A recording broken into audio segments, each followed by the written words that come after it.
Baiklah, kita langsung mulai saja untuk acara pelatihannya. Assalamualaikum warahmatullahi wabarakatuh. Warahmatullahi wabarakatuh. Selamat pagi dan salam sejahtera bagi kita semua. Perkenalkan, saya Ridho Septia Agung, Supervisor Rumah BUMN Kerinci, yang mana pada pagi hari ini saya sebagai moderator untuk memandu acara pelatihan yang kita laksanakan pada hari ini, Rabu 21 Oktober 2020. Selamat datang kami ucapkan kepada seluruh peserta pelatihan Klinik Bisnis Online Rumah BUMN Kerinci dengan topik pembahasan pada hari ini yakni tips mengelola keuangan usaha.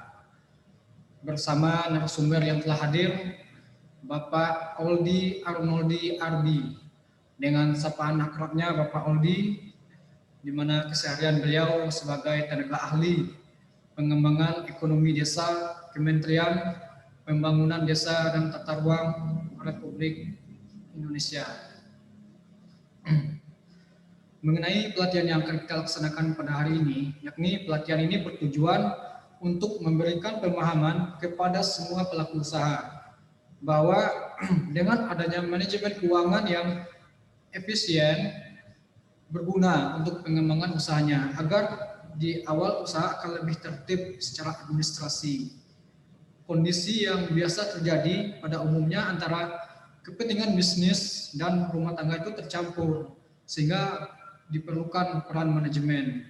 Nah, pada kesempatan kali ini untuk mengetahui bagaimana caranya mengelola keuangan usaha dengan baik dan benar, langsung saja kita mulai acara pelatihannya. Kepada narasumber, waktu dan tempatnya kami persilahkan. Oke, baik, terima kasih Bapak Ridho. Assalamualaikum warahmatullahi wabarakatuh. Waalaikumsalam warahmatullahi wabarakatuh. Waalaikumsalam warahmatullahi wabarakatuh. Alhamdulillahirabbil alamin. Asyhadu an la ilaha illallah wa asyhadu anna Muhammadar Rasulullah. Allahumma sholli wa ala Muhammad wa ala sayyidina Muhammad. Bapak, Ibu yang kami muliakan, saya melihat ibu-ibu ini dengan serius dan ingin mendapatkan sesuatu yang baru. Sama Ibu. Jadi saya juga di sini sama-sama belajar kita.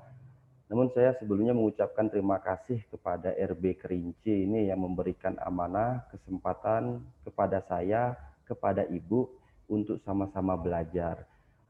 Baik Bapak Ibu, tadi sudah diperkenalkan sama Pak Ridho, saya Oldi, saya sebagai tepatnya itu pendamping desa.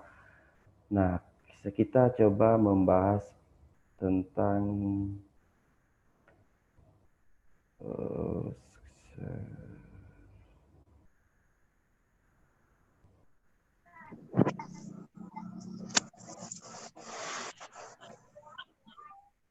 tips mengelola keuangan tinggi kita. Saya share screen dulu.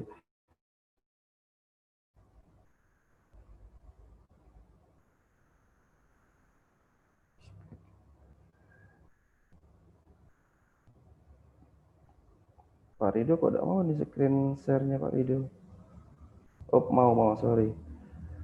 Oke, Bapak Ibu. Ya, kita coba, kami dikasih amanah sama RB ini sama-sama Ibu semuanya, yang kali ini pagi yang segar, ibu-ibu yang semangat tinggi, kita coba melihat tips mengelola keuangan usaha. Jadi tips mengelola keuangan usaha, ada 4 kata itu. Tips berarti cara, mengelola juga cara. Nah, di sini yang dikelola uang dari usaha. Saya melihat dalam mengelola keuangan ini ada 7 kunci penting, Ibu. Mungkin kalau Ibu boleh catat atau Ibu boleh ingat, perihal penting dalam mengelola usaha, keuangan usaha khususnya itu 7. Apapun itu bisnisnya. Yang pertama ada bahan. ada alat, ada upah, ada harga pokok, ada waktu kerja, ada waktu jual, dan ada untung. Nah, Ibu, jadi inilah sebenarnya standar dalam mengelola keuangan. Nggak mungkin bahan di sini ada dua, bentuknya produk atau bentuknya jasa. Oke, Ibu, sembari disimak, sembari dicatat, semoga memberikan inspirasi Ibu bisa memperbesar lagi bisnisnya. Nah, berangkat dari pertanyaan Ibu, kita semua kalau melakukan sesuatu kegiatan kita pikir dulu apa yang menjadi persoalan sehingga kita bisa menjawab. Jadi dalam persoalan ini kita coba dalam mengelola keuangan ini kan pasti apa sih, untuk apa sih hasilnya. Nah, kalau sudah kita tahu hasilnya untuk apa, terus kan kita tarik lagi bagaimana caranya. Nah, udah dapat caranya, emang apa usahanya? Detail lagi, apa itu berhasil? Oke, yang keempat. Nah, akhirnya kok saya tidak berhasil? Jadi dalam mengelola keuangan usaha ini kita sama-sama belajar, Ibu, Bapak, tentang menjawab pertanyaan ini. Kalau kita sudah bisa menjawab pertanyaan ini, memaafkan pertanyaan ini, insya Allah kita ke depan mempunyai inspirasi baru untuk melakukan pengembangan usaha. Oke, kita untuk apa hasilnya? Ini Ibu, saya mencoba merumuskan untuk apa hasil mengelola keuangan usaha. Ini saya menjawab, ini untuk minimal kita mendapatkan untung dari hutang, dari satu putaran, dari waktu yang ditentukan. Jadi hasil itu saya rumuskan kita minimal dapat paling kecil 10% dari satu putaran usaha dan satu putaran waktu. Jadi itu hasilnya adalah minimal setidak-tidaknya untung 10% dari usaha. Nah, kok dari hutang? Nanti kita jawab.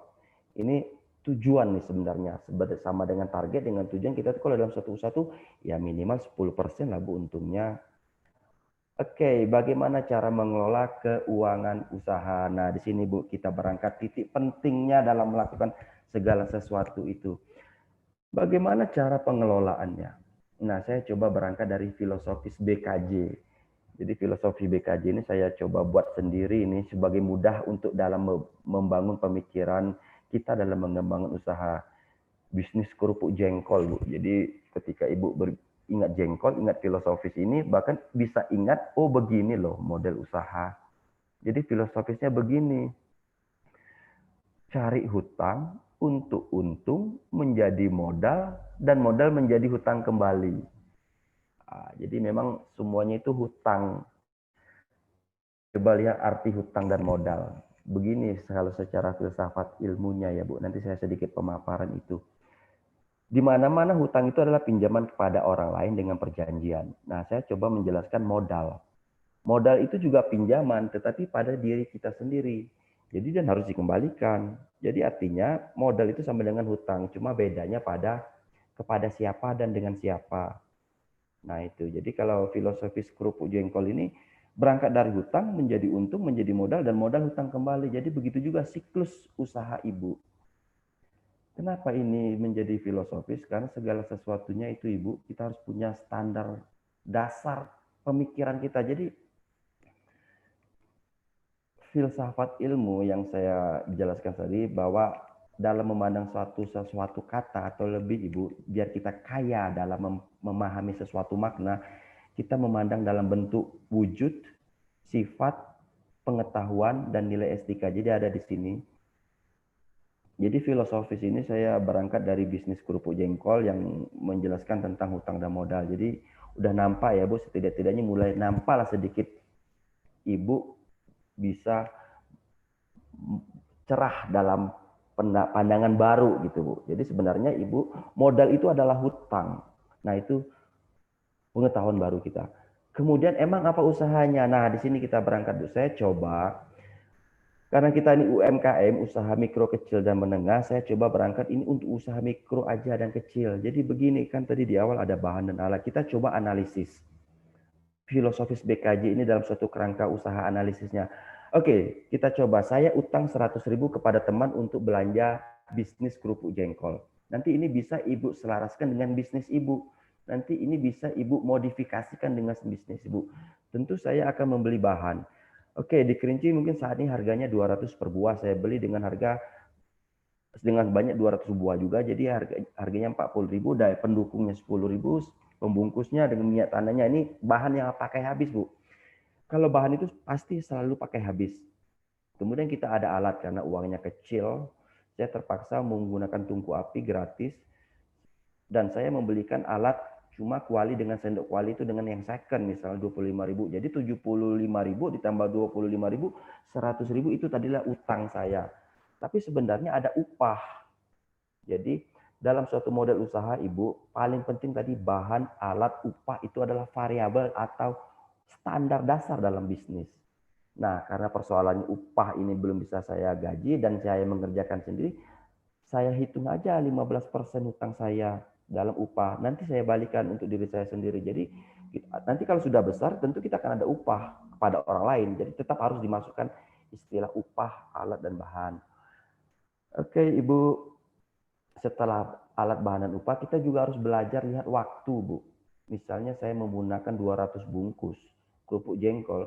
Saya estimasikan saya kerja 4 hari, saya estimasikan 10 kerja hari penjualan, jadi ada 14 hari untuk bisnis kerupuk jengkol. Dan Ibu juga harus bisa menghitung waktu nanti.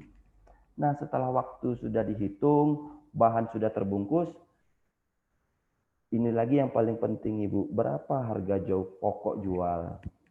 Karena kalau kita tidak bisa menghitung ini, bisa-bisa saja kita rugi. Ternyata harga pokok jual kita di bawah nilai untung. Jadi kita harus bisa menilai harga pokok. Nah, untuk menilai harga pokok ini ada lagi langkahnya, Bu.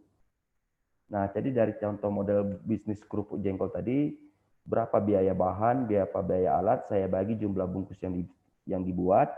Jadi tadi ilustrasinya 75.000 tambah 25.000 dibagi 200 bungkus, maka harga pokok satu buah kerupuk jengkol itu Rp500. Nanti ini bisa Ibu modifikasikan atau setarakan dengan bisnis Ibu. Jadi Ibu nanti oret-oret lah sebenarnya berapa harga pokok penjualan Ibu, akan ketemu di situ. Nah, setelah harga pokok penjualan ini ditemukan, ada lagi hal yang penting. Sangat penting sekali untuk mengetahui harga pokok penjualan agar kita mengetahui berapa minimal untung yang diperoleh dan berapa lama penjualan. Oke, Ibu, kita lanjut dari masih contoh kasus bisnis kerupuk jengkol. Kita tahu harga jualnya pokoknya tadi 500. Saya mencoba mengambil untung 200 aja. Jadi artinya dijual dengan harga 700. Harga pokok 500 dengan untung 200. Saya caranya menjualnya dengan cara menitip, Ibu. Menitip di toko-toko, karena toko akan menjual ke konsumen lagi, akan melakukan dia jual 1.000 per bungkus. Jadi dia juga dapat untung 300. Nah, permasalahan waktu. Karena kita punya produk 200 bungkus, kita harus punya waktu 10 hari, maka harus kita hitung juga, Bu. Kita harus mulai berapa toko yang harus kita jual. Misalnya 10 toko dititip untuk 20 bungkus, selama 10 hari itu logikanya bisa habis. Jadi juga dalam melakukan suatu bisnis, kita harus lihat durasi waktu. Bisa aja kita andai-andaikan saja. Oke, Ibu. Oke, setelah 10 hari terjual, maka kita coba hitung. 200 bungkus tadi ternyata dikali 700, kita dapat duit 140.000. Kita hitung lagi. Berapa untungnya? Penjualan dapat 140.000. Kita hutang 100.000. Untung kita 40.000. Ini belum untung bersih, Bu. Karena ada untung 40.000 tadi dikeluarkan untuk upah yang kita tunda sebanyak 15% dari hutang. Ya, kita balikan 15.000. Nah, ini jangan dilepas, Bu. Sedekah. Sedekah ini faktor pengelolaan uang yang tidak bisa dilogikan oleh akal manusia karena ini hanya faktor Tuhan. Jadi Ibu jangan lupa walaupun kecil, sedekah ini adalah faktor yang sangat Jadi logikanya kita ambil aja 10% sedekah dari untung sebanyak 4.000. Jadi kita punya untung bersih pada putaran pertama ini 21.000. Dalam waktu 10 hari penjualan kita mendapat untung 21.000. Oke, selanjutnya dalam putaran pertama kita mendapat untung bersih 21.000. Ternyata kita masih ada untung itu sebenarnya. Karena apa? Kita masih punya ada alat yang tidak habis pakai. Sesungguhnya untung kita itu sebenarnya jatuhnya 46.000. Ya, hutang sudah kita kembalikan kan tadi 100.000. Dalam hutang tadi ada kita beli alat. Nah, alat kan masih bisa pakai. Itu kan untung bagi kita. Coba kita uraikan lagi dengan putaran kedua. Ada, Bu, perbedaan jumlah penjualan pada tadi pada putaran pertama kita dengan hutang 100.000 kita mendapat jual 200 bungkus. Nah, ternyata pada putaran kedua kita bisa mampu menjual 400 bungkus tetap dengan hutang 100.000. Begini ya, Bu, logikanya. 100.000 itu ternyata saya beli jengkol 300 buah. Harganya 60.000. Untuk alat pendukungnya lagi, bahan pendukungnya seperti minyak sayur, minyak tanah, kuali, itu saya habis 40.000. Karena kuali kita tadi tidak lagi belanja, maka sudah habis 100.000. Tetapi kita masih ada untung lagi 20.000. Saya tambah lagi, beli jengkol lagi. Jadi di putaran kedua ini ternyata sudah naik 400 bungkus yang kita produksi dengan hutang yang sama. Udah terbayang dong berapa nanti pendapatannya. Tapi utang kita akan masuk modal untung tadi. Jadi modal kita utang tambah modal 120.000 ini tabel-tabelnya. Yuk kita lihat lagi ya. Kita hitung lagi harga pokok penjualan dari 120.000 dengan 400 bungkus. Ternyata lebih kecil harga pokok kita, Bu.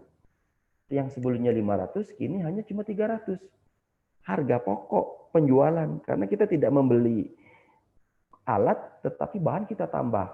Oke, kita lihat lagi. Jika kita harga pokok di putaran kedua ini 300, kita tetap menjualnya dengan harga 700, maka kita akan mendapatkan untung 400, lebih besar dari putaran pertama. Namun ada waktu yang berbeda, bukan waktu yang berbeda, tapi ada strategi yang berbeda. Karena ada 400 bungkus, kita harus menjual ke 20 toko jatuhnya dengan hari yang sama 10 hari dengan jumlah yang sama. Jadi kita harus mengembangkan toko karena takutnya kalau 10 hari kita taruh dengan 10 toko, takutnya waktu akan panjang. Nah, coba kita perbanyak tokonya. Nah, setelah putaran kedua ini 10 hari berlalu, kita coba analisis 400 dikali 700, kita dapat uang sebanyak 280.000. Coba kita hitung lagi untung di putaran kedua. Penjualan kita 280.000, hutang kita tadi 120.000, 20.000-nya tambahan untung bersih, 100-nya kita hutang, maka untungnya ada 160.000. Tetap kita keluarkan upah lagi, tetap kita keluarkan lagi sedekah. Dah, Bu, untung yang putaran kedua nih yang tadi 21.000, sekarang 126.000. Nah, itu kan nampak loncatannya karena kita punya alat yang tidak habis pakai. Karena kadang-kadang kalau usaha kecil mikro ini lupa menghitung alat, padahal alat itu sebenarnya juga modal. Ya misalnya ibu membuat kue, ibu tidak menghitung kompor di situ. Ya artinya kita walaupun kita usaha mikro kecil, tapi kalkulasi bisnis harus kuat, Bu. Nah sebenarnya dalam tips mengelola keuangan usaha ataupun ibu yang sedang berusaha itu nggak bisa lepas dari kalkulator.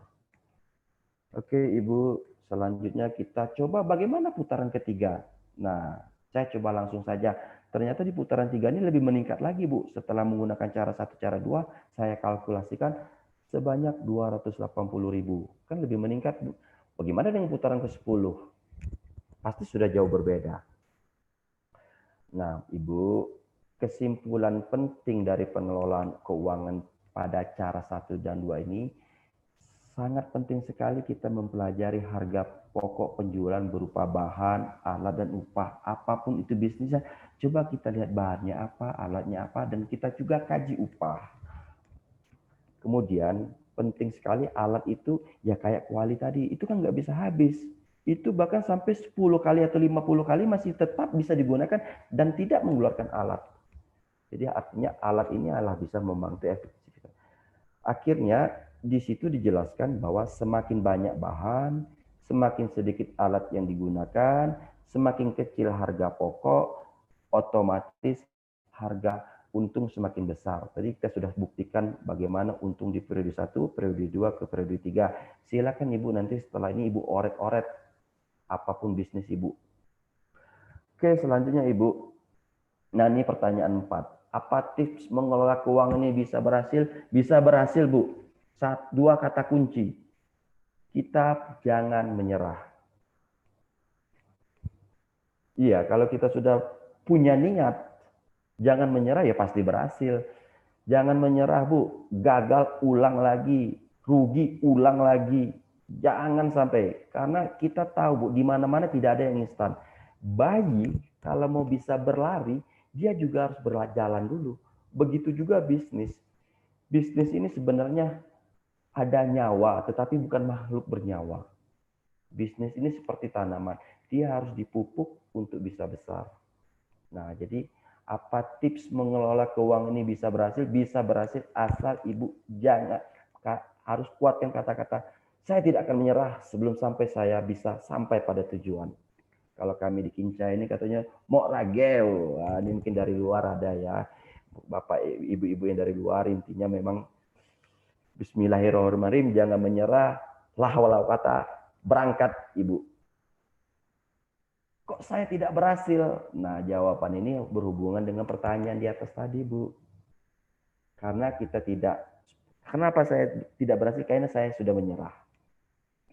Jadi tetap saya jelaskan lagi bahwa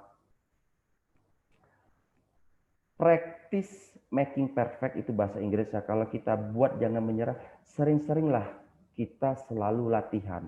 Latihanlah yang membuat kita sempurna. Usaha besar itu selalu berawal dari usaha kecil. Menuju ke usaha besar, di situ ada latihan. Kenapa saya tidak berhasil? Ibu insya Allah berhasil karena Ibu menitipkan sedekah. Nah, di sini. Karena begini, ilmu yang saya paparkan tadi ini adalah ilmu pemikiran orang. Sementara kita makhluk bertuhan, sedekah itulah kunci dalam membuat untung. Tadi di awal saya bilang, kita bisa menentukan minimal 10% usaha yang kita untung. Karena ada faktor Tuhan, ada faktor sedekah, itu bisa 70 kali lipat, Ibu. Ini memang di luar dugaan dan saya sering mengalami persoalan-persoalan. Saya sedikit sedekah, ternyata loh kok ada apanya segini ini kok. Jadi dimanapun, agama pun, apapun kalau kita sudah usaha, kita sedekah, insya Allah maju Ibu. Nah, terakhir kesimpulan.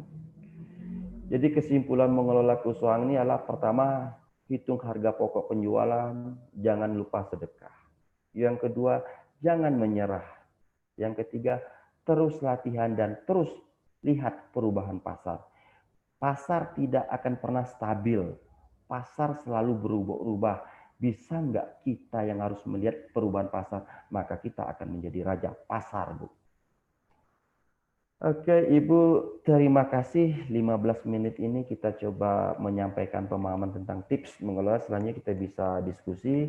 Semoga Ibu adalah dapat inspirasi, adalah dapat semangat baru sehingga bisnis besar, bisnis kecil yang Ibu buat bisa menjadi besar.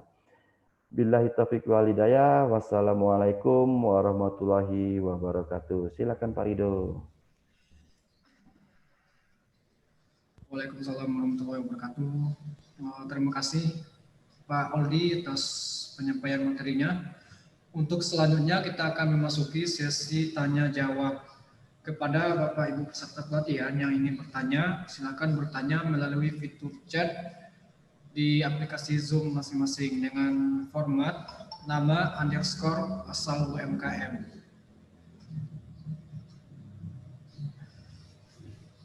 Iya, Ibu, silakan bertanya. Saya melihat di kolom chat ini banyak dari Dumai, Kerinci, Pekanbaru. Saya doakan bahwa pengusaha kecil di Dumai ini lebih besar lagi dan di Kerinci juga lebih besar lagi karena lihat antusias dari Riau emang sangat-sangat ingin perubahan. Amin. Amin. Baiklah, Bapak Ibu semuanya, ada yang ingin bertanya? Silakan bertanya melalui fitur chat yang ada di aplikasi Zoom masing-masing dengan format nama underscore asal UMKM. Bagi dua penanya terbaik akan mendapatkan hadiah berupa pulsa sebanyak 20.000. Silakan Ibu tanya aja, nanti saya jawab. Kalaupun tidak terjawab dengan tepat, setidak-tidaknya Ibu mendapatkan pencerahan baru dari permasalahan yang ada ini. Jadi permasalahan setidak-tidaknya lunturlah. Mungkin saya dulu nih Pak yang akan bertanya. Siap. Jadi pertanyaan saya simpel aja Pak. Kalau dikaitkan dengan tujuan normatif, maka penggunaan dana tentunya harus diupayakan agar bisa meningkatkan nilai usaha. Jadi pertanyaan saya adalah bagaimana pedoman untuk melakukannya itu Pak? Baik Pak Ridho, ini sebenarnya pertanyaan yang berat nih. Saya coba menjawab. Bagaimana dana itu bermanfaat ya, bernilai. Jadi saya mencoba menjawab begini. Tujuan manajemen keuangan, tujuan pengelolaan keuangan itu sebenarnya menghasilkan nilai. Nah, nilai ini sebenarnya ada dua. Nilai ini sebenarnya kalau dalam usaha ya, bisa bermanfaat untuk pemilik usaha dan bisa bermanfaat untuk pelaksana kerja. Jadi untung nilai uang itu harus bermanfaat untuk yang punya usaha dan yang melaksanakan kerja. Jadi memang prinsip dari manajemen keuangan itu adalah meningkatkan nilai-nilai. Nilai-nilai apa? Nilai-nilai dari pemilik modal dan pelaksana modal. Ya karena pemilik modal dan pekerja modal itu kan bekerja untuk mendapatkan uang dan untuk kegiatan sosial. Nah, jadi itu Pak. Jadi inti dari manajemen keuangan itu adalah meningkatkan sosial, meningkatkan nilai-nilai baik nilai ekonomi, nilai sosial dan nilai budaya. Jadi mau untuk peningkatan sandang pangan papan dan kebutuhan-kebutuhan lainnya. Itu tujuan dari manajemen keuangan. Siapa? Ini ada pertanyaan pertama dari Yesi Tersia dari Dumai. Jadi pertanyaannya adalah, saya mau menanyakan bagaimana cara mengalokasikan dana untuk produk makanan yang kita titip tidak habis karena produk tidak bisa dijual kembali atau rumusnya Pak.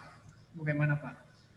Baik, terima kasih Pak Ride. Nanti selanjutnya biar saya coba jawab langsung. Di sini ada Bu Yesi. Halo Bu Yesi. Siap Pak. Ada Pak Mega ya. Bu Ada Mega. Bu Mega. Ya.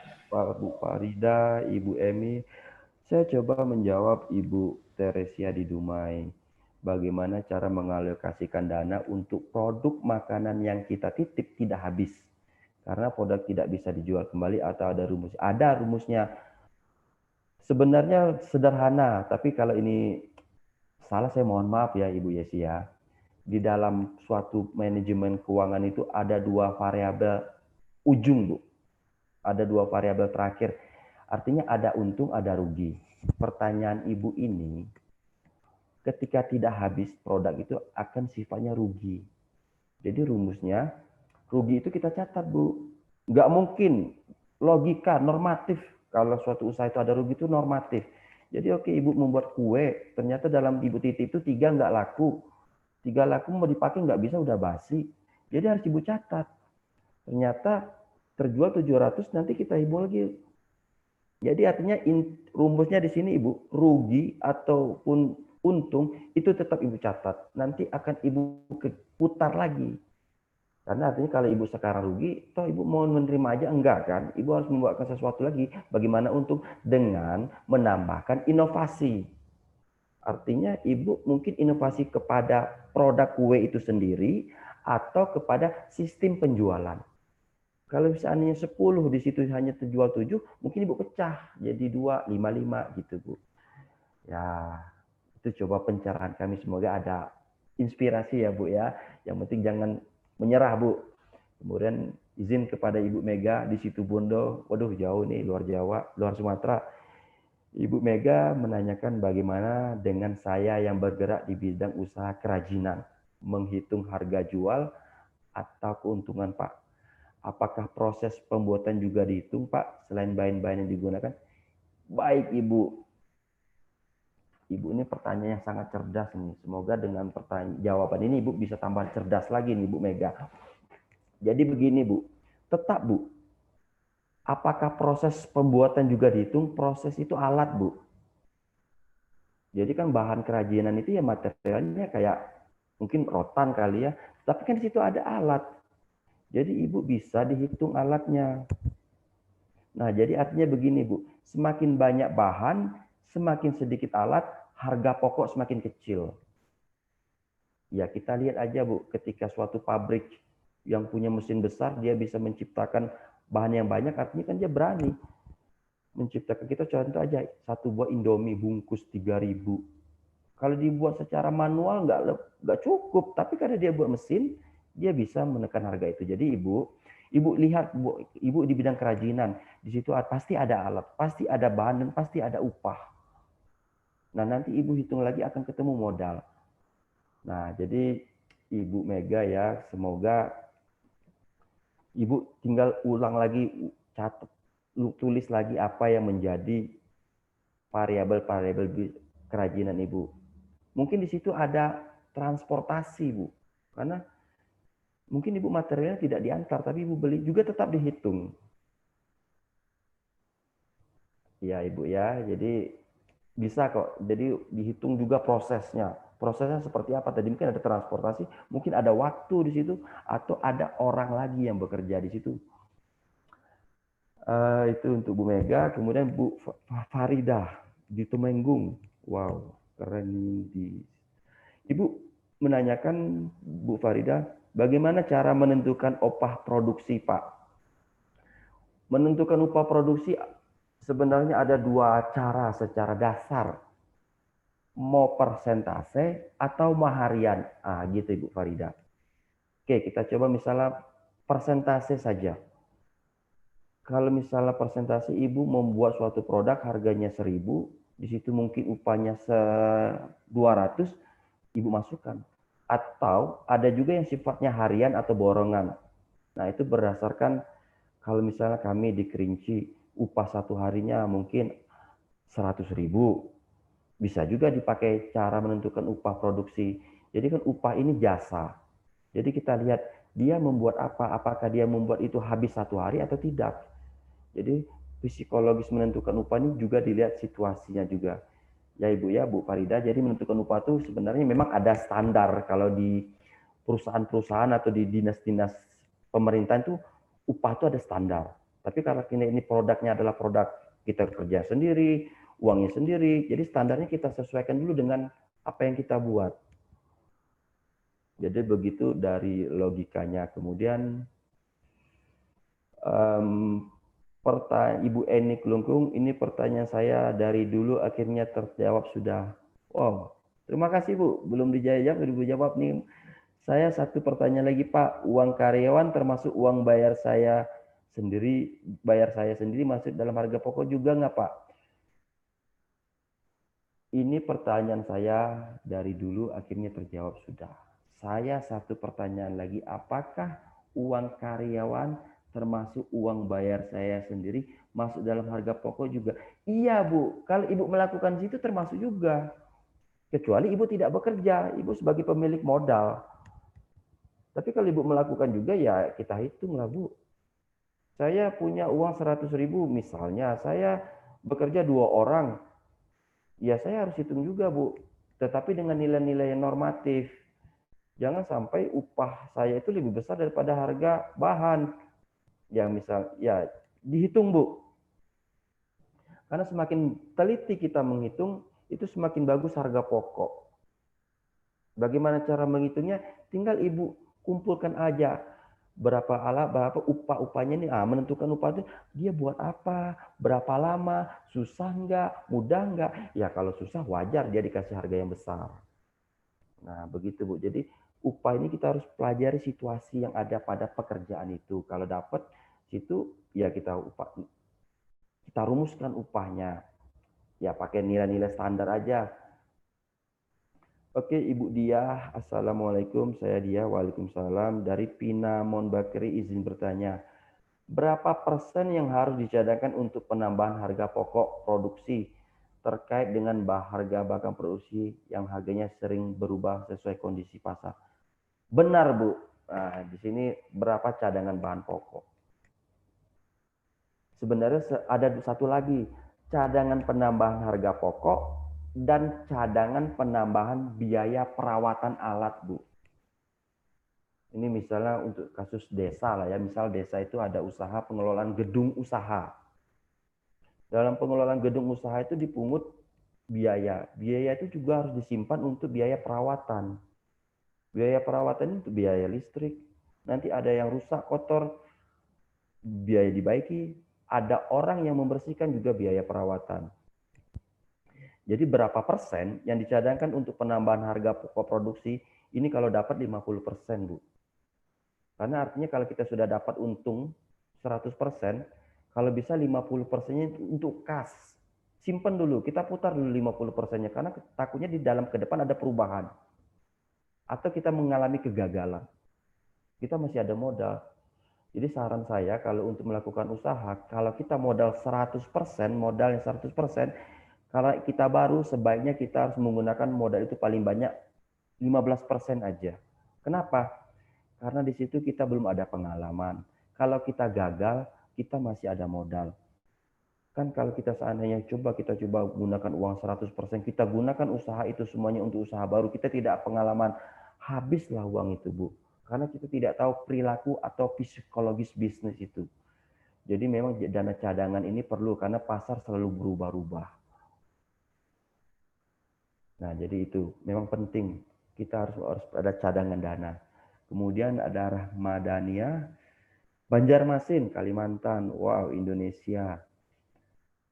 Bagaimana menghitung harga pokok untuk bahan baku ada pisang dan ada singkong untuk penjualan kedua? Apakah dibedakan juga pisang dan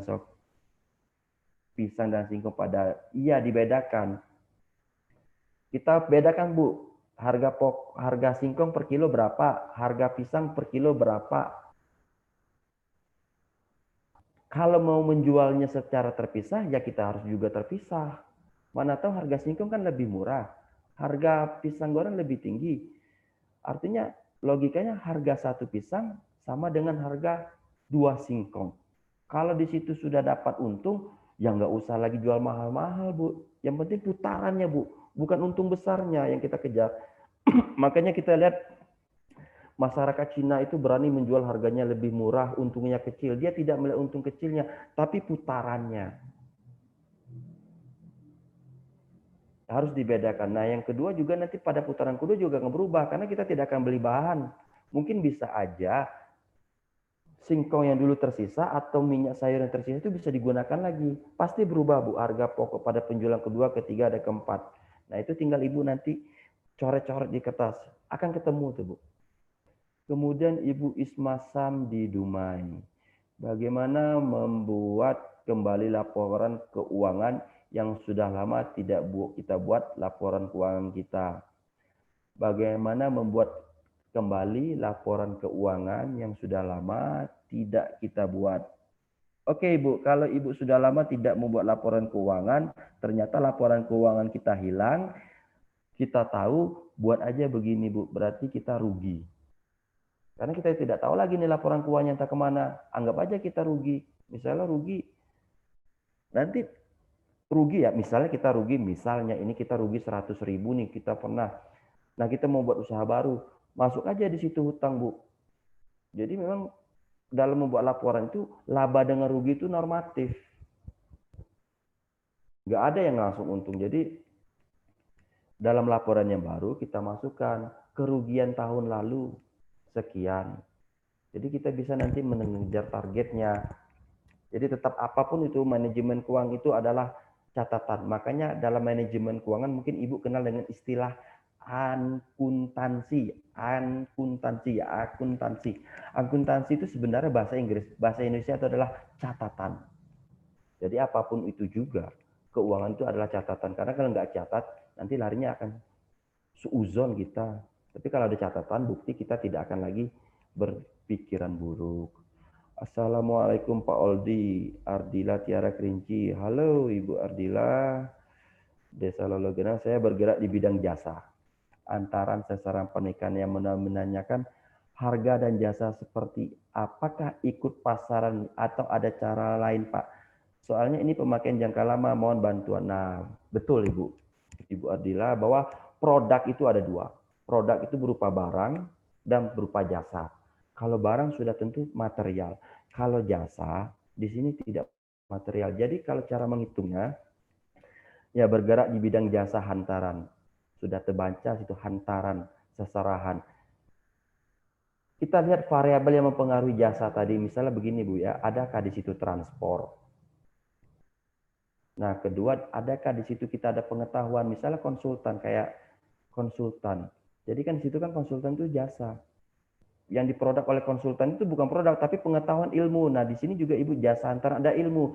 Nah, tinggal Ibu tetapkan aja atau Ibu lihat, tanya, kira-kira jasa pengetahuan ini berapa nilainya. Atau Ibu rumuskan sendiri.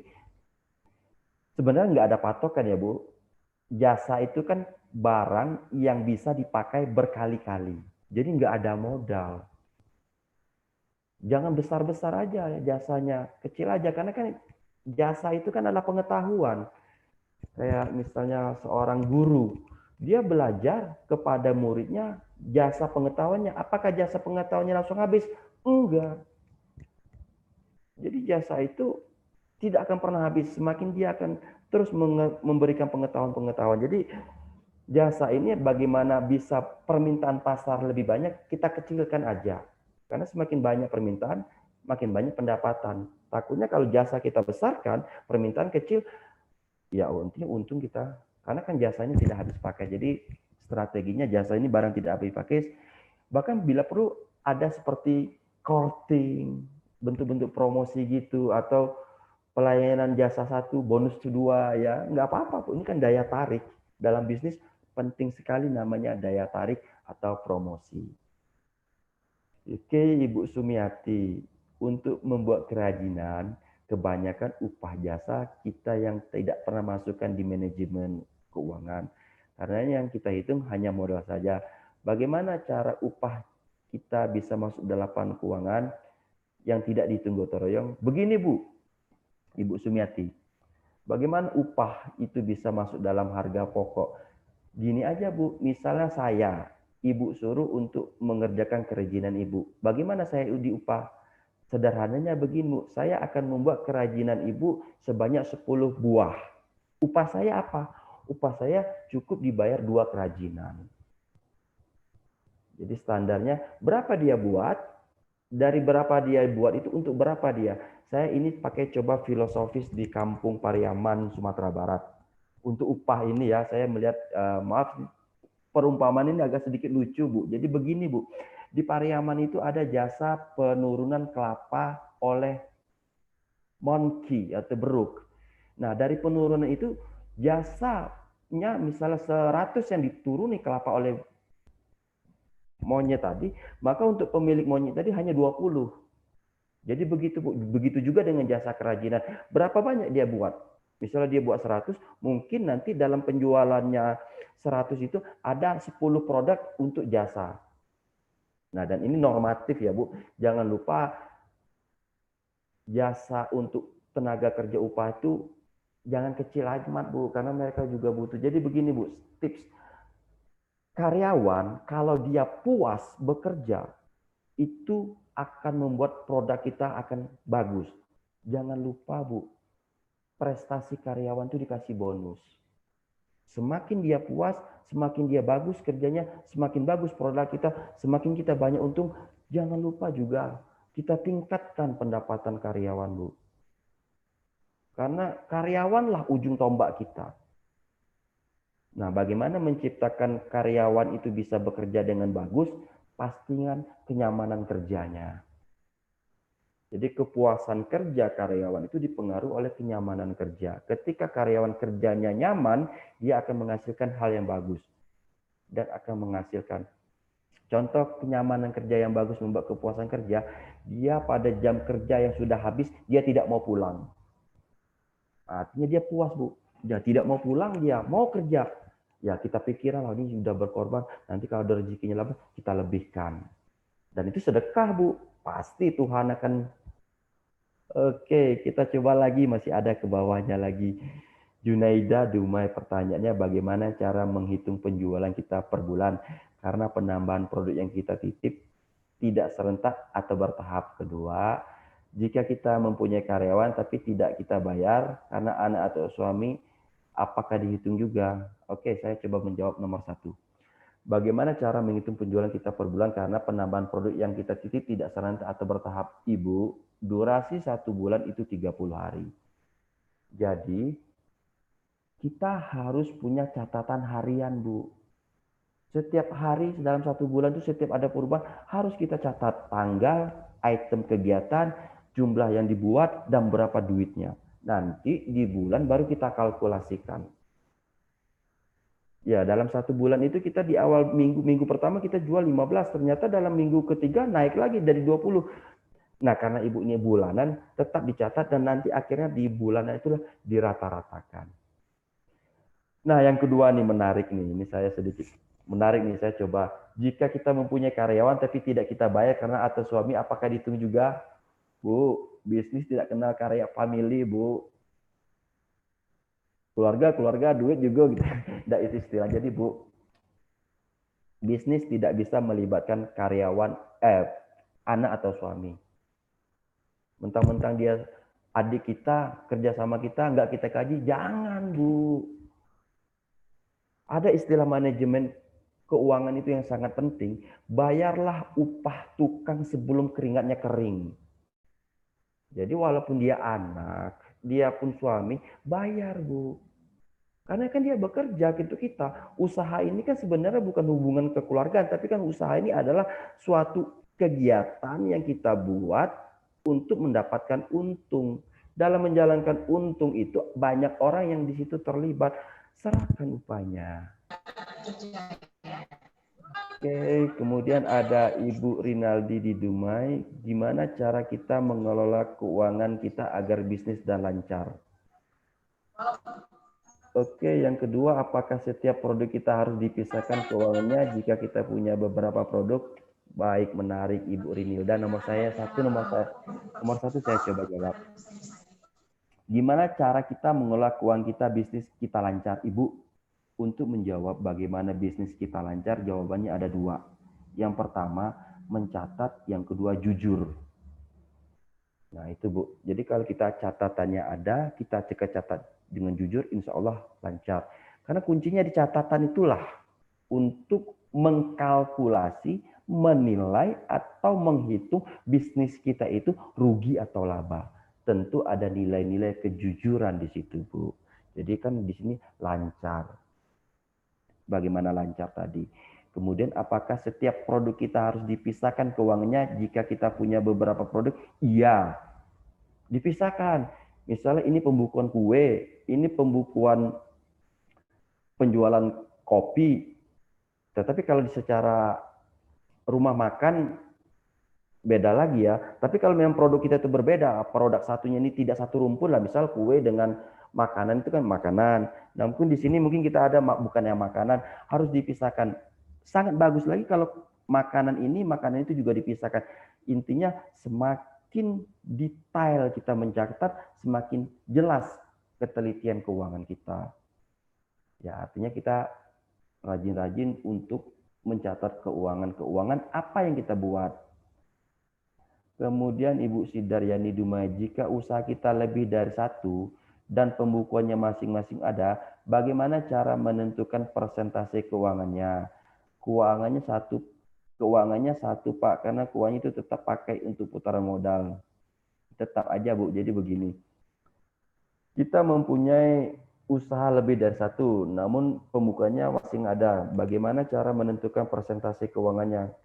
Keuangannya 1 Pak, karena uangnya itu tetap pakai untuk putaran modal. Jadi Ibu begini Bu, karena kita banyak usaha itu tetap wajib Bu. Semakin bagus catatan keuangan, semakin bagus usaha. Semakin bagus catatan keuangan berarti semakin paham perjalanan uang kita. Hal yang pentingnya adalah apapun usaha kita itu ada catatan. Usaha 1, usaha 2, usaha 3 itu berbeda catatannya, itu lebih bagus lagi. Bila perlu ada juga orang yang berbeda catatan. Ya kita lihat aja lah Bu. Kalau manajemen keuangan ini kan di bank itu Bu. Di bank itu ngurus masalah uang. Kita lihat berbeda mana yang kasir, mana yang teller. Jadi makin spesifik pekerjaan itu semakin detail hasilnya. Jadi untuk Ibu, bagaimana nanti persentasenya nanti baru dia harus dikolaborasi pada waktu tertentu atau misal pada akhir tahun tutup buku.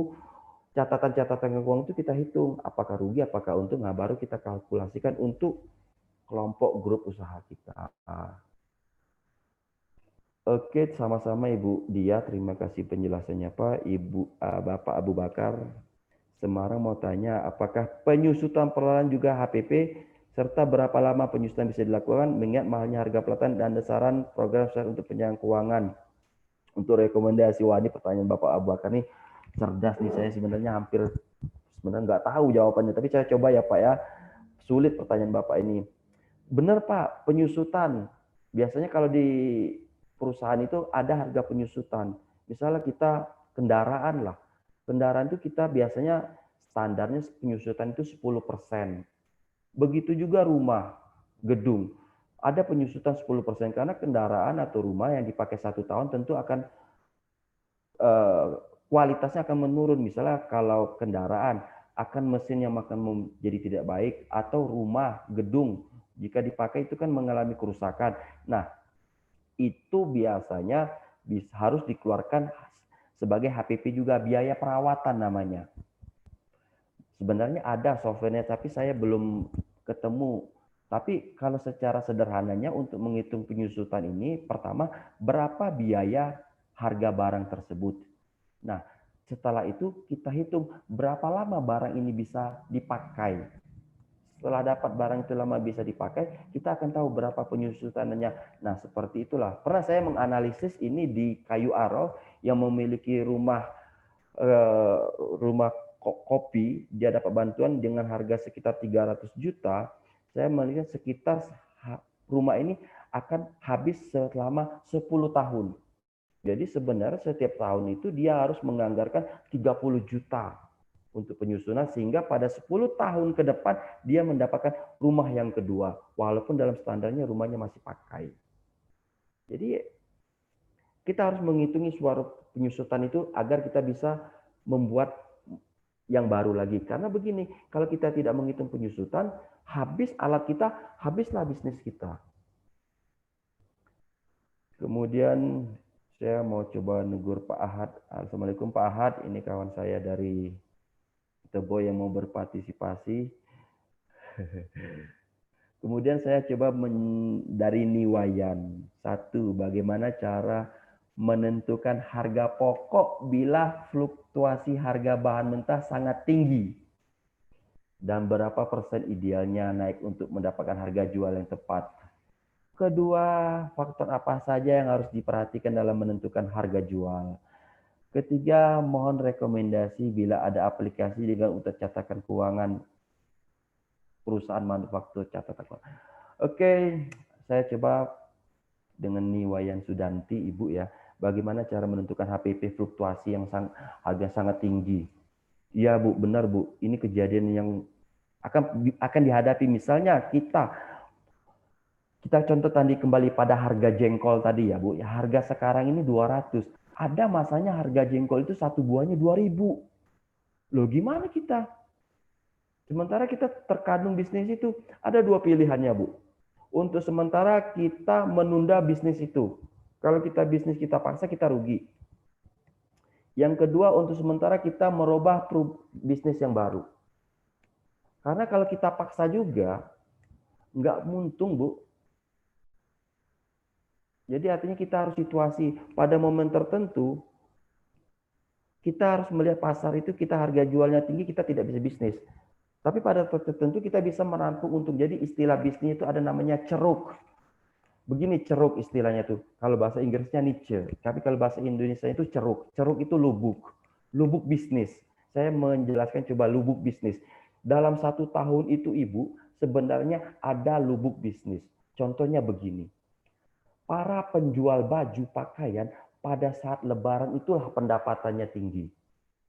Pada tidak lebaran, tidak tinggi. Maka ceruk lubuk bisnisnya itu pada saat lebaran. Seperti juga pada saat ATK kantor, ATK buku tulis, itu akan banyak dibeli ketika anak sekolah mau masuk. Jadi artinya apapun bisnis ibu, kalau ibu sudah tahu lubuk bisnisnya ini biasanya ada dalam 1 tahun. Pada saat permintaan tinggi kapan dia akan terjual, maka siap-siap ibu jual. Ya logikanya lebaran itu permintaan sangat tinggi.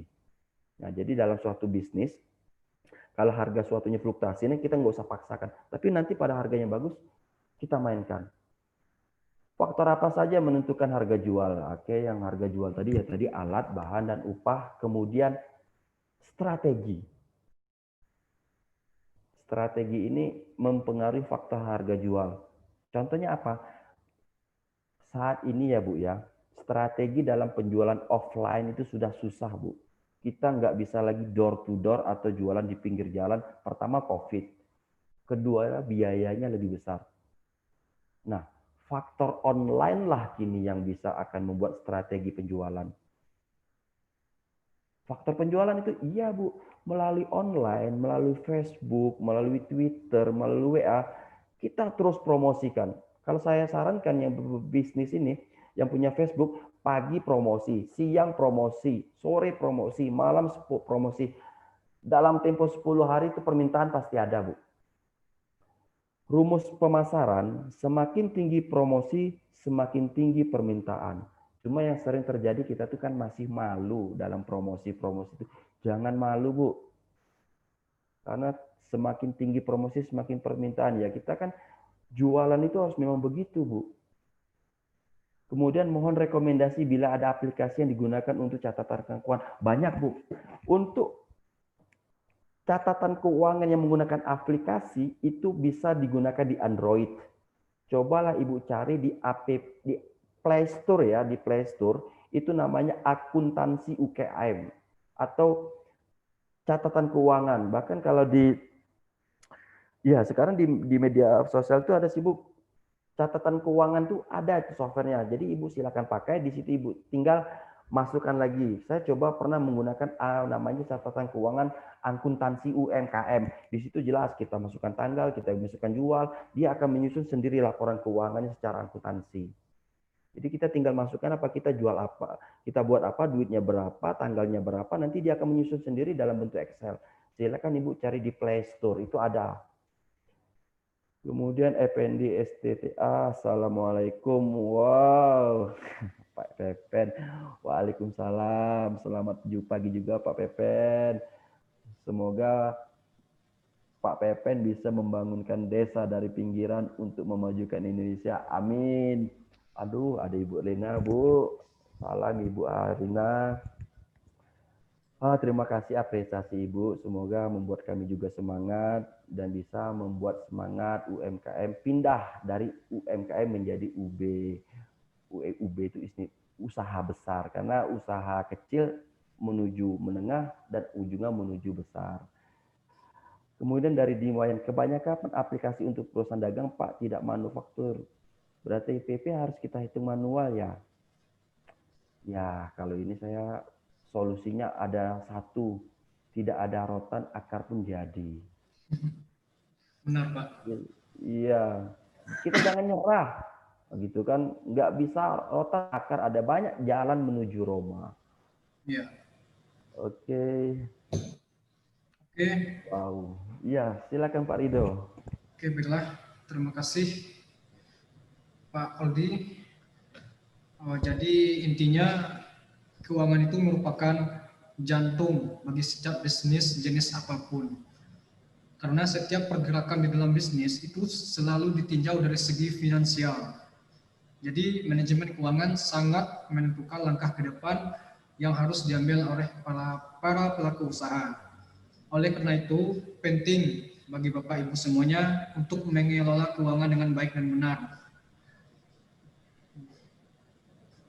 Jadi dengan terselenggaranya pelatihan ini, kami berharap Bapak Ibu semuanya yang telah mengikuti pelatihan hari ini dapat mengevaluasi kinerja keuangan usahanya dari laporan keuangan yang disusun sebagai penyedia informasi mengenai kondisi keuangan untuk bahan evaluasi dan perbaikan untuk kedepannya. Baiklah, sesi tanya jawab kami tutup. Untuk selanjutnya kita akan memasuki sesi foto bersama. Kepada semua peserta pelatihan agar dapat menyalakan fitur videonya, karena kita akan melakukan sesi foto bersama terlebih dahulu. Nah, selanjutnya kami akan mengarahkan kepada Bapak Ibu semuanya setelah acara melalui Zoom ini selesai, agar fokus terlebih dahulu ke WA Group, karena nantinya akan diadakan berbagai kompetisi. Bagi peserta pelatihan yang beruntung akan mendapatkan hadiah berupa pulsa.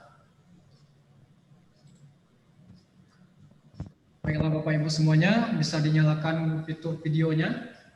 Ini masih banyak yang belum nyala.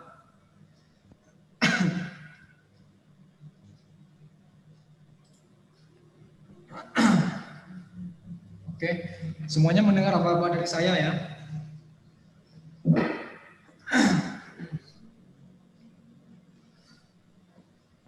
Oke, 1, 2, 3, senyum. Sebentar.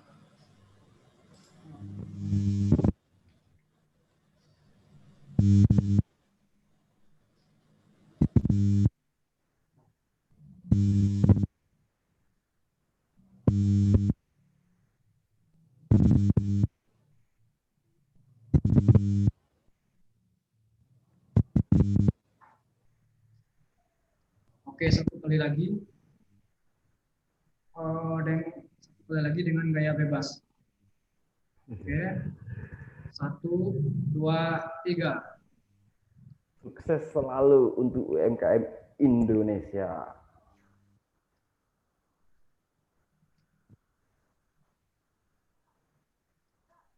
Sebentar.